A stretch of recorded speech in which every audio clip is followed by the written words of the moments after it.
Good morning, everyone. I'm Don Groth. I'm the plant pathologist here on the Rice Research Station. Today we're going to talk about rice disease management. We're going to cover three major topics: host resistance, fungicides, and fungicide timing. Disease resistance is the most important and easiest to use control method.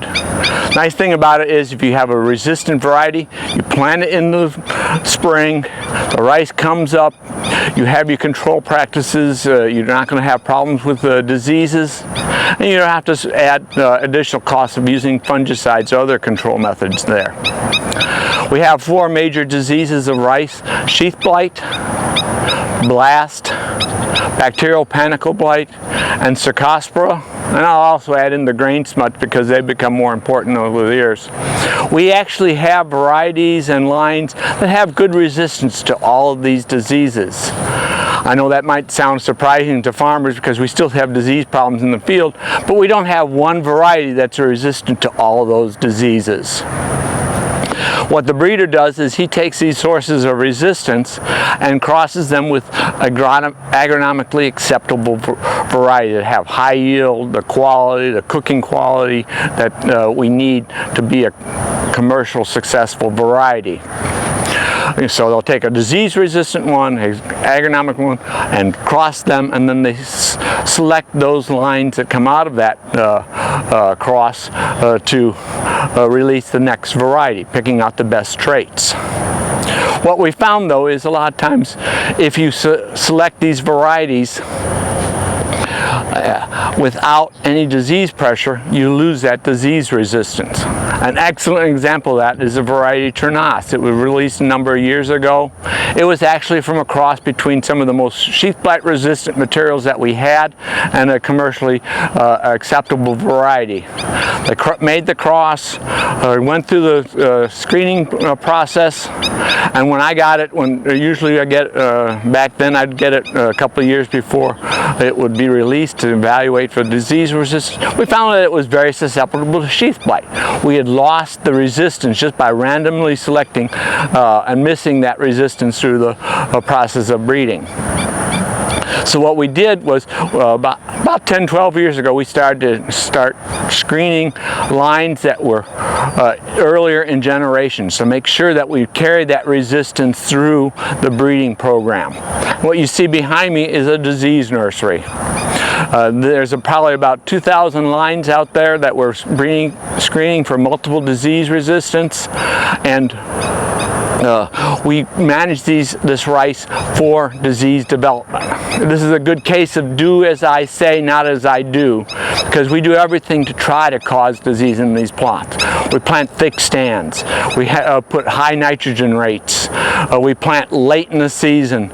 We also inoculate with sheath blight and bacterial panicle blight. These are diseases that don't spread very much, so we don't have to worry about them spreading to other fields, to make sure we have uniform disease development.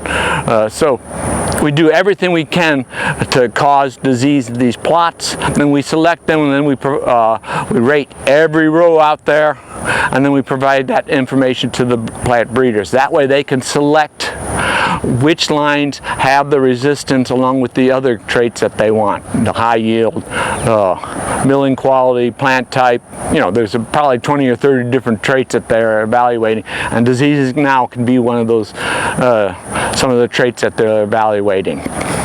Important thing about disease resistance is to know if your variety is susceptible or resistant. And that's where the rice varieties and management tips guide comes in very useful. If you take a look at each variety, we rate them for all four of the diseases.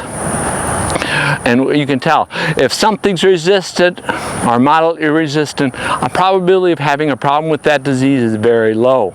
If it's susceptible or very susceptible, you're going to have a high probability you're going to have a problem with that disease. So it's important to know which diseases your variety is susceptible to. It's like an example is blast. If you know your variety is very susceptible to blast, water management becomes very important, and fungicide timing also becomes very important to control that disease. We have a number of fungicides. If we do have a susceptible variety, we have the fungicides available that we can control the diseases. So we have quite a few fungicides available that have good activity against all 4 of our diseases, fungal diseases. But unfortunately, the bad news is we're probably not going to have any new ones in the near future. There's just not that a lot of testing of new fungicides, and so what we have is what we're going to have. So we need to manage those for the best use. The first group of fungicides we have are the strobilins. That's azoxystrobin and trifoxystrobin, or Quadris or Gem. These products we got back in the late 90s are excellent against sheath blight and blast. They revolutionized disease control in Louisiana. Unfortunately, they're fairly weak against the Cercospora and the grain smuts. So we came out with the combination products where we mixed in a triazoles, either propiconazole or difenoconazole, that's the Quilt, and Amistar for azoxystrobin, or Certigo with the trifoxystrobin. The advantage of the triazoles is they don't have any blast activity. They don't have very good sheath blight activity, except for the difenoconazole has better activity than the propiconazole. But they have excellent Cercospora activity and good smut activity, the kernel smut and fall smut. So we can have very good combinations. They take over to give you a broader range of disease control with these combination products. Unfortunately, a few years ago we had sheath blight become resistant to the strobilins, the strobi resistant sheath blight. That basically took all of the strobilins out of the really good effective sheath blight material, so we got the SDHIs. That's Circatus, Alasia, and now Artisan, which is Alasia with propiconazole. It's similar to the Quilt and the Certigo. It's a combination product. These have good activity against the sheath blight, both the wild type and the resistant. But they also, so they give you that. They have some Cercospora activity, but they have no smut or blast activity. So you have to be very careful about knowing what disease you have out in the field by scouting. I know the susceptibilities of those varieties to know which fungicide you use. Probably just as important as picking the right fungicide is to put out the fungicide at the right time. That's probably the #1 mistake we've been making through the years, in not putting the fungicides out at the right growth stage of the rice to get the best control. For sheath blight, somewhere between panicle differentiation and heading is a good time frame, so you have a lot of leeway there. You can apply that fungicide over a long period of time. Best is probably about a 2 to 4 inch panicle in the boot is the best time to pick. For blast, it's a much narrower window. The best time to put it out is when you have about 50 to 70% heading. This is critical to protect those heads when they're just emerging. Remember, most of our fungicide preventative. If the rice becomes infected, it's not going to be very curative. For Cercospora, again, we have a fairly wide window. We can go from PD to heading and get good control. Typically, the rule of thumb is with Cercospora is the later you plant the rice, the earlier you need to put the Cercospora fungicide out. So like if you plant in March, boot to heading is a good time phrase. If you wait until late April or May, probably the PD to early boot would be a better time to put the Cercospora out. The final disease I want to talk about timing is the smuts, fall smut and kernel smut. We've seen over the last 4 or 5 years those diseases becoming more and more common in South Louisiana. They've always been a problem in North Louisiana.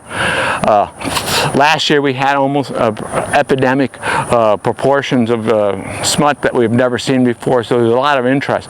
The key thing is on smuts is the boot application is critical for control.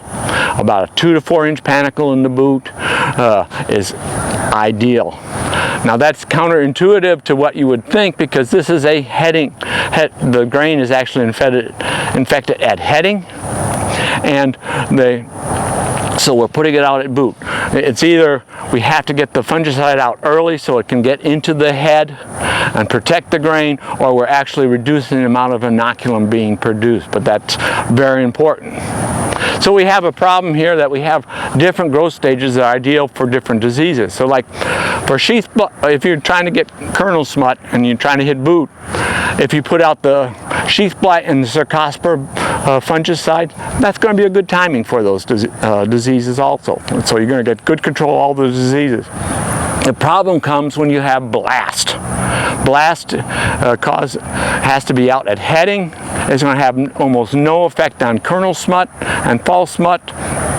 So you need to put out probably, if you have blast in the field, put the propiconazole or the triazole out at booting, and then come back with the strobilurin at heading to control both diseases.